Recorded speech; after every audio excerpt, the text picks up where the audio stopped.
Lalu kan ada polisi bantuin orang tuanya ngurusin tanah yang dirampas, malah dipajekin sama polisi, diminta 100 juta ongkos, and then plus 1000 meter persegi tanah. Kan lagi rame nih sekarang. Nah, ini sekarang Propam ini lagi bingung, makanya kemarin saya lihat di YouTube kali 2 hari yang lalu si Jokowi langsung press conference sama si Menko Polhukam sama ketua KPK. Masa polisi urusan tanah juga dipajekin 100 juta. Ya, udah begitu sistemnya, mau diapain? Udah semua udah terbenam di lumpur korup, Pak. Udah kontaminasi. Ya. Ya, memang masyarakat ini dibungkam dengan agama, akhirnya jadi bodoh, nggak maju. Melihat korup ini, ya yang penting ada pembangunan kayak Pak Paul bilang tadi, dibangun masjid lah, kita udah senang lah. Dia nggak pikir anak-anak cucunya nanti udah stunting, kurang gizi, pendidikan rendah. Akhirnya asing-asing itu yang menguasai, mau suka tidak suka akan terjadi. Jadi budak di tanah sendiri karena kebodohan bapak-bapaknya sendiri, pemimpin-pemimpinnya sendiri. Nanti paling gampang apa? Cari kambing hitam. Karena ini, karena itu, padahal mereka nggak bercermin. Kalau asal permasalahannya karena mereka sendiri. Kalau mau jujur ya Pak, si Sri Mulyani ini, kalau mau, lu buka itu Panama Paper, isinya orang Indonesia apa aja yang di sana, kan? Itu tweet-tweet mereka semua di sono. Sri Mulyani itu bodoh wae, Pak. Itu iya, waktu jadi Menteri Keuangan zamannya si SBY juga sama. Iya, maka saya bilang kalau cuma dia jadi direktur di Bank Dunia seakan-akan hebat balik. Enggak, ngutang aja itu kerjanya, Pak. Lobby ya, untuk ngutang aja untuk anggaran negara tahunan itu. Enggak, kalau dia mau. Ya, Pak Andi. Sampai speechless ya. Sampai pada speechless semua nih. Saya sudah pernah share dulu di sini, teman saya ulang lagi. Itu problemnya ini, semua orang itu bisa baca, menghafal Al-Quran. Tapi mereka nggak bisa bahasa Arab, jadi mengerti doang. Ya kan? Itu saya kan udah ngalamin contoh soal saya waktu ngomong-ngomong dulu, saya pernah cerita, ngomong sama orang salesman mobil, saya lagi di showroom mobil. Saya bilang, aku orang Islamia, namanya kan Muhammad. Saya bilang, Assalamualaikum warahmatullahi. Loh, lu kok bisa ngerti Arab? Kita mulai cerita, saya dari Indonesia. Terus bilang, tapi kamu bisa bahasa Arab? Kagak, dia bilang. Loh, kamu, saya bukan orang Arab, saya dari Iran, bahasa saya bahasa Persia. Nah, terus kamu tiap hari baca Quran tuh piye? Oh, itu saya cuman, ini bahasa Inggrisnya itu recite, jadi saya cuman menghafal. Terus saya bilang, loh, jadi artinya kamu nggak ngerti? Kagak.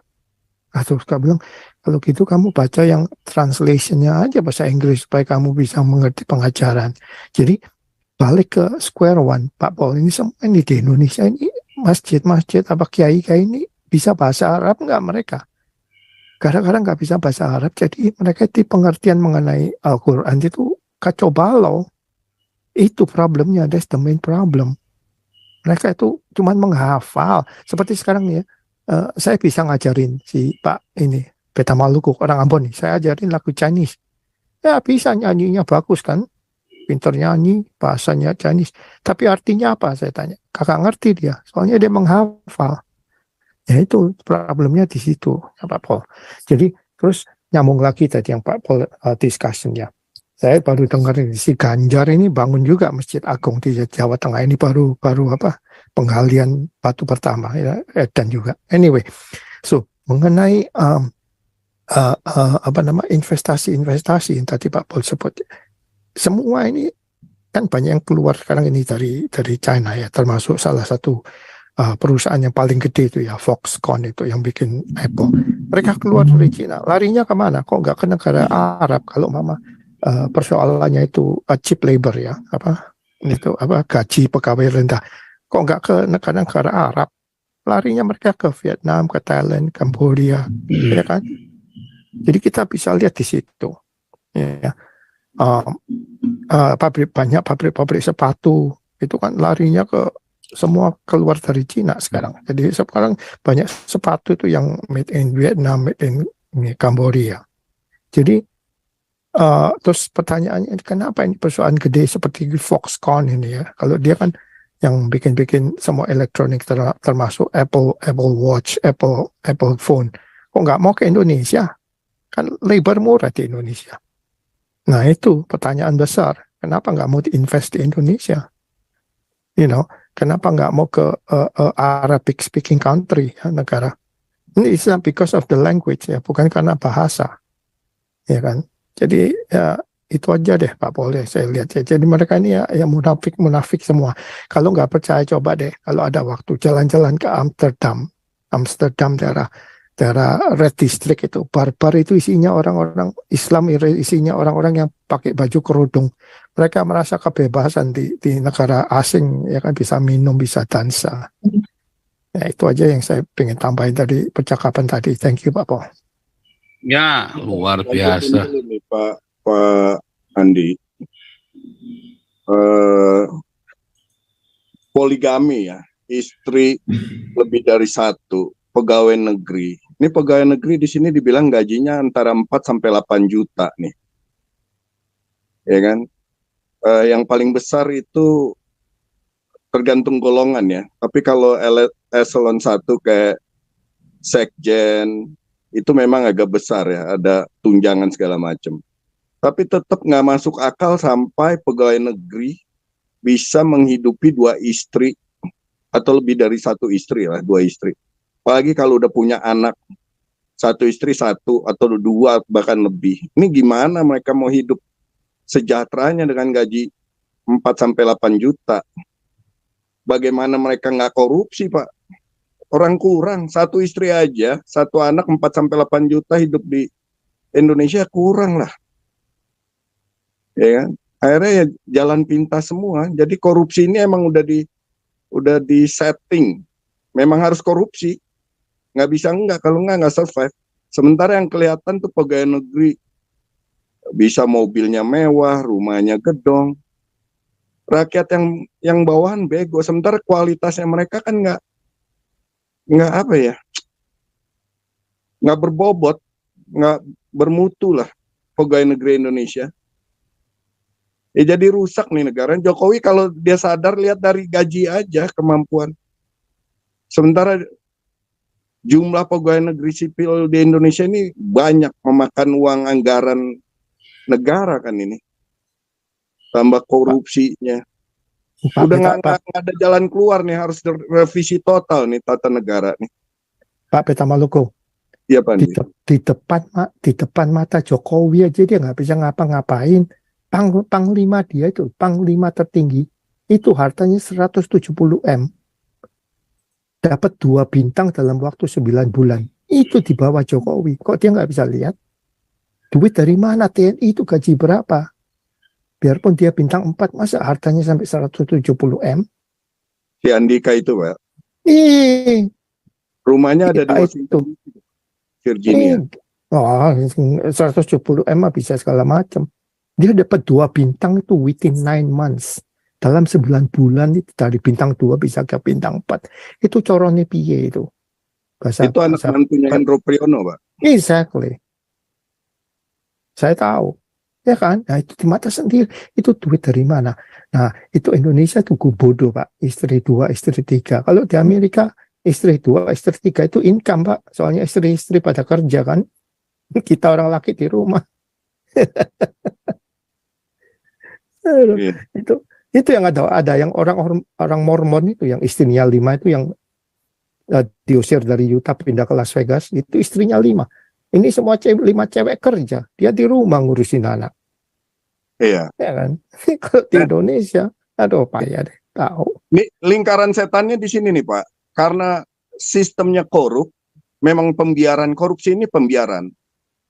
Nah, pengusaha-pengusaha ya, kita nggak mau rasis satu ini, kita bicara terbuka aja. Pengusaha-pengusaha siapapun dia menggunakan kesempatan ini untuk dapat proyek misalnya 100 miliar. Ya gue kasih lo 30 miliar lah, gue kantongin 70 miliar.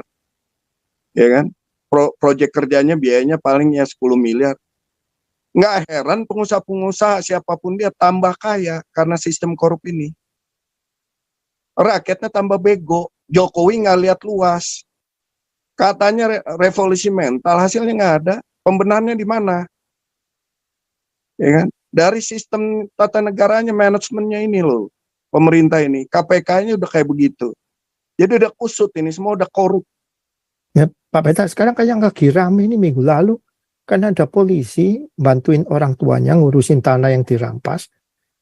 Malah dipajekin sama polisi, diminta 100 juta ongkos, and then plus 1000 meter persegi tanah.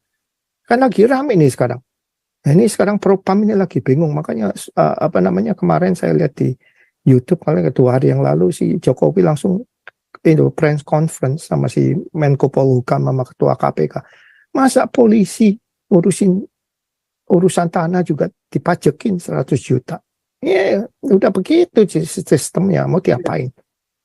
Udah semua udah terbenam di lumpur korup, Pak. Udah kontaminasi. Ya. Repot. Ya, memang masyarakat ini dibungkam dengan agama, akhirnya jadi bodoh, nggak maju. Melihat korup ini, ya yang penting ada pembangunan kayak Pak Paul bilang tadi, dibangun masjid lah, kita udah senang lah. Dia nggak pikir anak-anak cucunya nanti udah stunting, kurang gizi, pendidikan rendah. Akhirnya asing-asing itu yang menguasai, mau suka tidak suka akan terjadi, Pak. Jadi budak di tanah sendiri karena kebodohan bapak-bapaknya sendiri, pemimpin-pemimpinnya sendiri. Nanti paling gampang apa? Cari kambing hitam. Karena ini, karena itu, padahal mereka nggak bercermin.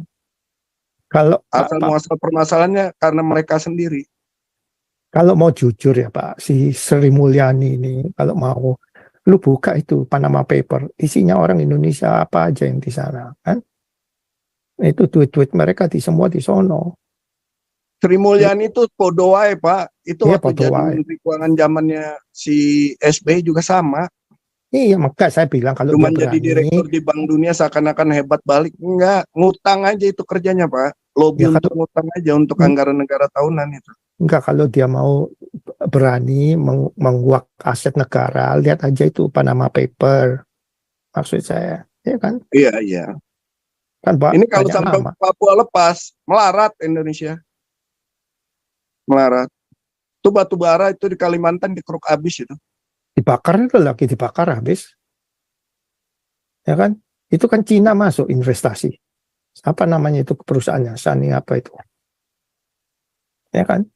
Laki-laki urusan asing-asing, mereka nggak senang, dibakar tuh pabrik. Ya udah, asingnya cabut, tutup pabriknya.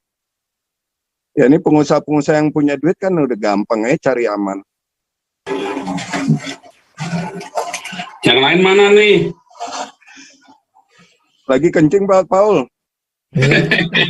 Yang lain mana nih? Nggak, lagi mau siap-siap mau ke ini, mau keluar sebentar diganti. Kirain lagi di restroom. Yang lain mana nih? Kok ada komentar nih? Anton Jawa Tengah, tolong dijalakin dong. Ini mikrofonnya, ada yang bisa nyalain nggak? Ya, oke. Ya, silakan. Sudah bisa dengar suara saya dengan jelas ya, Pak ya? Ya, oke ini.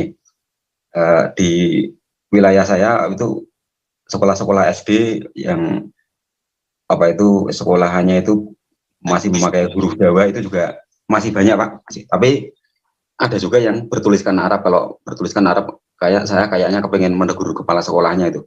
Apa tuh pakai bahasa Jawa saja supaya mengedepankan budaya lokal, bukan budaya yang dari luar negeri sono gitu. Nah terus ini soal bahasa Arab, kalau habis Quran nanti bisa diterima menjadi apa itu calon dokter di UI. Nah itu sebenarnya itu jujur aja lah, kayak di desa-desa di tempat saya itu yang kayak ada tahlilan atau pengajian itu kan hafalan. Mereka tahu bahasa Arabnya seperti itu dan artinya seperti itu, hanya sebatas itu saja. Namun kalau ditanya, misalnya saya mau makan, bahasa Arabnya apa, nggak tahu gitu. Kalau ditanyanya pakai bahasa Jawa, bahasa Jawanya saya mau makan apa ya tahu gitu. Nah, terus soal ini Pak, antara dua agama besar yang konfliknya paling nyata, paling mencolok itu kan Islam dan Kristen itu ya. Itu gara-garanya apa itu Pak?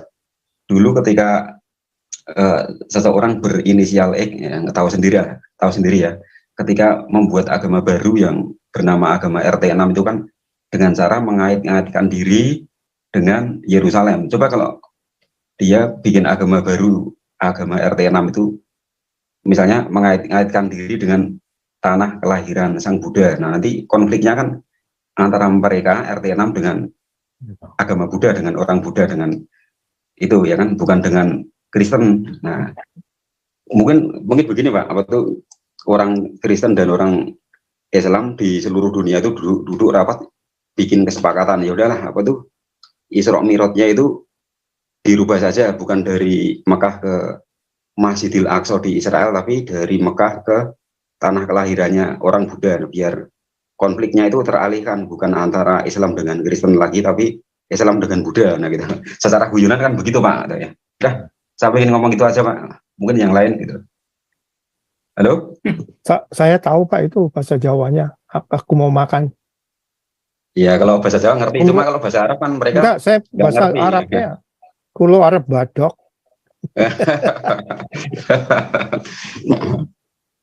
Oke lah, yang lain itu, yang lain. Kau bilang kau menang debat lawan domba yang sesat. Kau bilang banyak yang tobat